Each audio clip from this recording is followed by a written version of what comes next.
So hi guys, gusto ko rin i-share sa inyo kung anong ginagamit kong moisturizer and toner na naka-help din sa akin, sa aking face, para magkaroon tayo ng healthy glowing skin and talaga namang parang baby face ka dyan. Huy! So hindi ko na rin i-gatekeep kung anong mga ginagamit ko. Para naman, 'di ba? Malay mo, mag-work sa'yo, mag-work sa inyo, 'di ba? This toner and this is the moisturizer.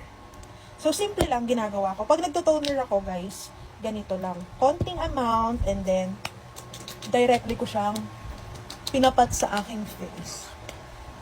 Pag natuyo na yan, at saka ko ilalagay yung moisturizer. Diba?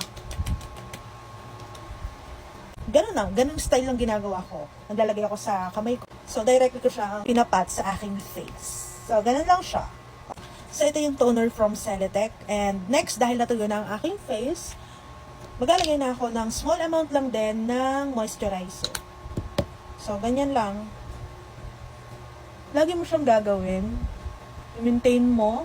Consistent kang maglagay ng skincare para ma-achieve mo rin talaga yung gusto mong effect. Ma-achieve mo yung magandang skin. Ma-achieve mo yung healthy looking skin at moisturized and hydrated na skin. Ganyan lang, napakasimple lang ng ginagawa ko. Bago ako maglagay ng makeup or mag-powder, I will make sure nakapag-moisturizer ako and nakapag-toner ako. Yan. Spread out mo lang siya sa buong face mo. So, itong Celetec Facial Moisturizer ay water-based and oil-free, non-comedogenic, hypoallergenic, fragrance-free, and paraben-free. So, perfect na perfect sa iyo. Sa iyong face. At talagang makaka-help to moisturize your face. And this one, this toner. So, combine nyo siya. Talagang perfect siya sa inyong face. And try nyo na baka mag-work din sa inyo. Like me, like mine. Gusto ko yung talagang pag ganun mo lang face mo, talagang malambot siya iyo. Moisturize, hydrated. Diba? Ang ganda ng effect niya sa akin. Matagal ko na rin itong ginagamit.